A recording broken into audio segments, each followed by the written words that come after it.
Welcome to another edition of the Roundtable. My name is Paul Dingelman. Welcome to 2016. We've got some great guests coming up for you this year, as we did last year.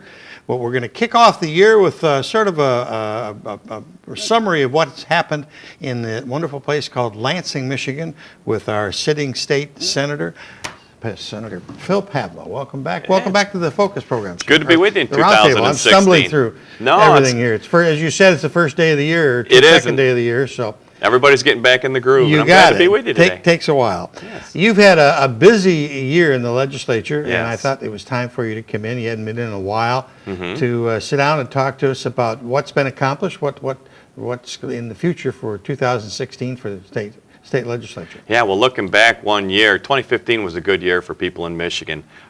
We saw the lowest unemployment in our state in 15 years. We have put people back to work in this state. 400,000 new jobs have been created over the last couple of years. That's great for our friends and our neighbors who are now going to work. Our economy is growing again, and that is so key. And a lot of that work was a result of what we've done in Lansing, and that is making sure Michigan was competitive, making sure that our policies, whether they be tax policy or regulatory policy, fits in with the modern economy. We've been able to do that. And looking at 2016, we're very excited about what can happen. You get a lot of flack sitting up in that, not you, No. but the whole legislature, and many issues come up. There's always lots of controversy, et Yes. cetera, et cetera. Let's begin with roads. Right. That was one that is still bothering people as you talk around the state. Talk to me about where we're at, where we're going to be. Well, the governor signed a road package just a couple months ago, and it's a result of really a number of years and a number of starts and stops in terms of how we're going to fund our roads in the future. I have always been of the belief that we should make roads our priority, and we should fund it with the dollars we have available. And we did that, and I was able to support a bill that took $600 million of money off the very top of our budget and prioritized it to our roads and infrastructure. That's huge. Yes. There was another half of that proposal that was going to raise $600 million worth of new revenue through registration increases, gasoline taxes, and a couple other things. I did not support the new revenue piece of that. And I think when we look at where we are in Michigan, we know that we have to prioritize our infrastructure. And we should be able to do it with responsible budgeting. We've been able to do that in the past, and so we're on that path. And 2016, our budget is projected to grow because of a recovering economy. So we can do even more than that because it is our priority, and I think Lansing spoke clear on that. And I have to thank the taxpayers and the people and the citizens for being patient. But it's important to get it right, and I think we got a package that can work. You had some effort in getting some improvements right in St. Clair County, right along King Road. King Road was one. Talk to me about King Road. It was a part of a plan to keep that plant there, right? Yeah, we know that jobs and infrastructure go hand in hand today, and if we can't support the manufacturing and the jobs that are coming to our community with improved infrastructure, then we're going to lose, and we'll lose to Ohio. We'll lose to Indiana and the other Midwest states. So it's such an integral part of economic development. So we're able to not only move up a project on King Road, but we were also able to do Shortcut Road and Shea Road down in Cotterville. We rebuilt a good portion of Lapeer in Port Huron and Port Huron Township. And Paul, that money came from responsible budgeting. And it came from moving projects forward because we had fund surplus. Something that we've talked many times on this show, having deficit. Well, in Michigan today, we have surplus. It allows us as lawmakers to start, moving projects forward that benefit our communities, and I'll always work to make sure we bring those kind of resources to the 25th Senate District. The big question on people in leaving St. Clair is when are they going to finish that little strip from King Road to Carriage Lane, I think. Carriage Lane, yeah. And when we look at... Is that in the plan? That's in the plan, and what we do is we build all our roads and our maintenance on a 5-year rolling plan. And so when we get new revenue, we're able to move that process up. And so the last section on the west end of Fred Moore Highway got completed this summer. Yep. And so we now have 1 or 2 little segments along the way, and we've timed that with some bridge replacements and the overpass over on 94. So we should have smooth motoring from downtown St. Clair all the way to the freeway probably next year. Until during 2016 or 17? 16, 17. 16, We do it 17. 16, 17. All right. One of the other issues that you are really active in is schools. You sit Yeah. on the education committee. You're the chairman of that, have been for a number of years. You were active when you were legislature on that same committee, I think. Right. In this. Talk to me about what's happening for our districts, schools. Are they getting more money, getting less money? More money. Sometimes teachers don't like you, sometimes they do. Talk to me Well, about schools. here's where we are. We've been in very difficult economic times in our state, and we've lost a lot of students. We've lost population. In fact, Michigan was the only state during the last Great Recession to lose population. We have to factor that in because we don't have as many kids going through the front doors of our school buildings. Right. Not only are we losing population, we're also having smaller families, and whoever had a job that lost it in Michigan went and found a new one, and it might have been in Illinois. So we have to focus in on the shrinking size, and that's always difficult to govern during declining times. But the good news is that our school aid fund is growing again, and it has for the last 3 years. So we've been able to get $50, $100, $125 more per student every year. But let's remember, our schools are larger and there's less population moving into them. So, we've worked very hard to try to even that flow out for our districts. And quite frankly, the districts have done a great job managing the shrinking size of the population.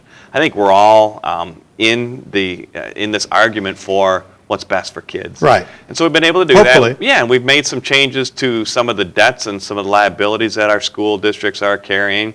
But I think going forward, we're probably going to hear some good news by the time this airs of more growth in the school aid fund. Good. And that helps everybody across the state. We have 1.5 million students to educate in Michigan, and they're our top priority. The governor is talking about trying to help Detroit schools. Yes. You're sitting on the education committee. Do you have an influence on what the governor is going to do or not do? Well, we do, and as I mentioned, we have 1.5 million students in our public education system today.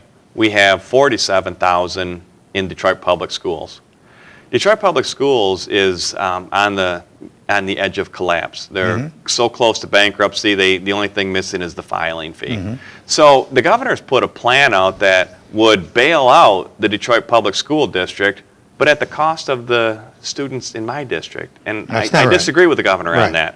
We shouldn't have to pay for managing our budgets and being disciplined through this downturn and making every dollar go, and take $100 or take $50 to $70 from each one of the kids in St. Clair County to go pay for the fraud, waste, and corruption that has taken place for generations in Detroit Public Schools. Right, it didn't come overnight. Right, I disagree with the governor on how we're going to handle it, and I've really turned my focus in, okay, the dollar amount is the adult problem.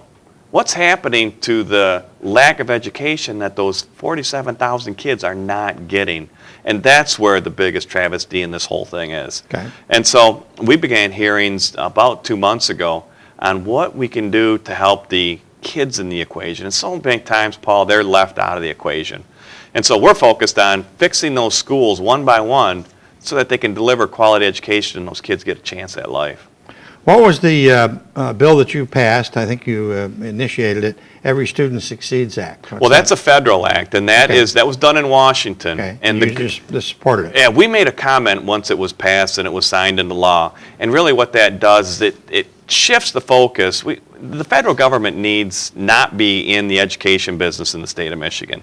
We need to be able to control that piece of it under states' rights. And so the Every Child Succeeds Act start shifting more of that power and authority and responsibility back to the states.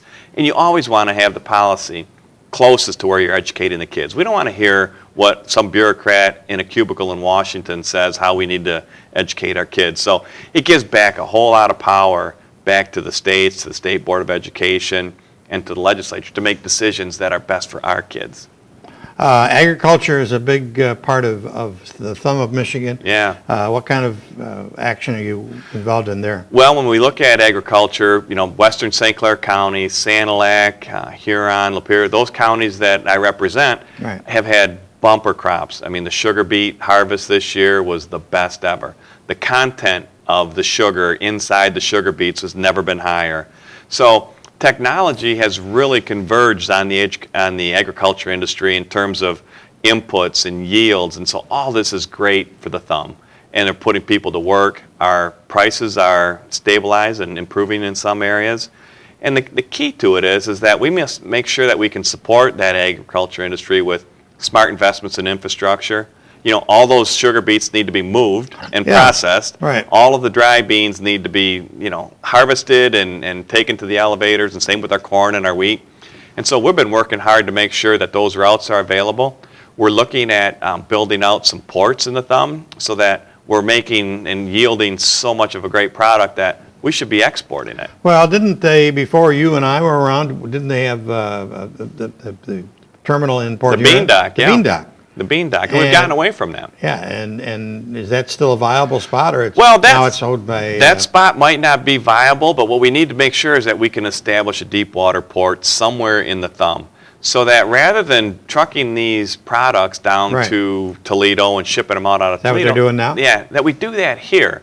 And it's always more cost effective to be able to, you know, grow it, harvest it, and ship it within a certain region. And we have all of that working for us in the thumb.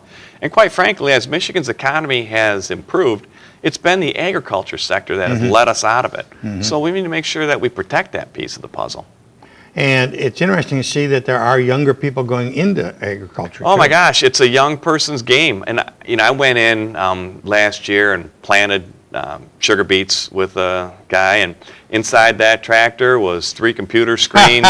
It was auto steer. He pushed a couple buttons, some arms came down, off we go. We planted. He was on Facebook at the same time. It was on Facebook, and he's checking in. It's measuring every seed going in the ground, and the fertilizer and the herbicide is all selectively applied at the same time. The efficiency has been amazing, and that's really what's driving yield in the thumb.